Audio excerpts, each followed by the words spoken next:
Faly miarahaba antsika tsirairay avy-indray tratrizao maraina ny talata fa 13 volana aogositra izao manona ny fahasoavan'ny tompo aminao ary miraro ny soa indrindra mba hitombo fahasoavana sy fitahina tranana isika alohan'ny dirantsika ny amin'ny mofina inany hoe dia vavaka isika. Dia Andriamanitra itsara indrindra velom-pisaoranao izahay satria nomenao tombontsoa lehibe indray ankehitriny ahafahana mihaona aminao mandalo ny fotoana ary maro ny zavatra sedraina izay kosa hifaniriana indrindra ny mba hitombonao ao aminao amin'ny alalan'ny teninao karakaraka ny tomboan'ny fotoana ny andro dia okany hitomby ihany koa ny finoanay ianao sy ny fahazotoanay hianatra ny teninao. Mety izy ianao tompo ametraka zavatra anatinay dia ny teninao hitsimoka ka hahafahanay mandray ny fahamarinana feno aminaran'i Jesosy. Amen.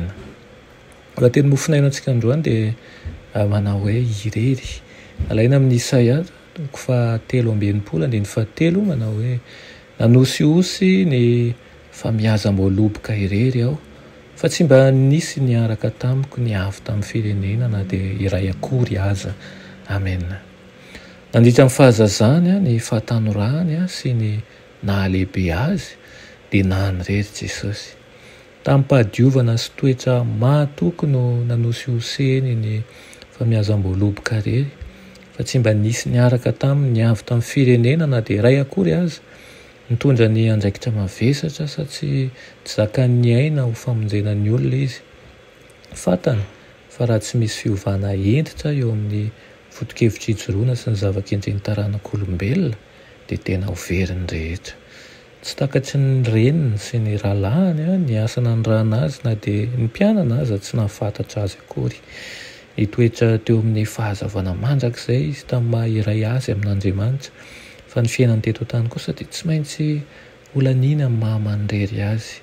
Tsy maintsy mahatsapa ny henatra ny fahotana ilay tsy manana ota, tsy maintsy mivelona eo von'ny ady lahy ilay tia fiadanana ary tsy maintsy mitoetra ao amin'ny lainga ilay marina eo amin'ny fahalotona sy eo amin'ny mahavoafady an'ilay fahadiovana. Ny fahotana rehetra, ny tsy fifanarahana rehetra, ny filana mandoto rehetra izay nentin'ny fandikan-dalàna dia fahoriana ho an'ny saina amam-panahiny. Izy ireny no tsy maintsy mizotra amin'ilay lalana, izy ireny no tsy maintsy mitondra neta mavesatra, izy izay efa nandao ny voninahiny ka nanaiky ny fahalemen'ny taranak'olombelona, izy no tsy maintsy nanankinana ny fanavotana an'izao tontolo izao. Hitany sy tsapany izany rehetra izany nefa ny toetra tsy ho azo nozongozonina ny fikasany. Niankina tamin'ny sanja ny famonjena ny taranaka lavo ka natsotra ny tanany hamikitra amin'ny tanan'ilay fitiavana mahefa ny zavatra rehetra. Vitsy ihany anefa ny tena mahatakatra indrindra amintsika io ka afaka mankasitraka n'izay rehetra nataon'i Kristy ho azy. Raha takatritsika manko ny mahakasika an'izany dia iseho ny fitiavana lehibe tahaka ny an'i Maria. Ahidina tsy misy fameperana ny menaka manitra sarobidy, tsy zavatra lafo vidy loatra ka tsy azo amenan'i Kristy ary tsy hisy fandavan-tena na ihany koa fahafohizan-tena lehibe loatra ka tsy azo hiaretana noho ny fitiavana azy. Iriko tokoa raha mba hitombo fitiavana amin'i Kristy ianao ary angataka ny fanahy masina itseba mba hatsapantsika lalina sy ahafahantsika mankasitraka an'izany sorona nataon'i Kristy ho antsika izany. Amen. Ry tompo-tianay moa mbola misaotra anao izahay noho amin'izany teninao izany dia angatahanay ny androtsahanao ny fanahinao masina aminay aoka ho tsarovanay mandrakariva isanandro isanandro fa nafohinao tokoa ny ainao famonjena ho anay. Aoka ho tsapanay ihany koa fa nony aminay no nahatongavanao ary tonga ianao mba tsy hisy ho very tokoa izay rehetra mino anao fa mba hahafahanay mahazo ny fiainana mandrakizay. Amen.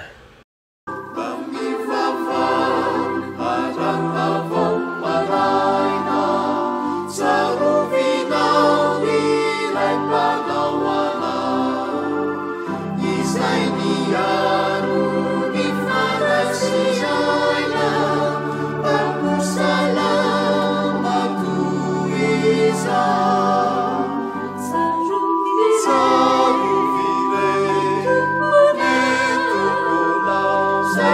Alleluia.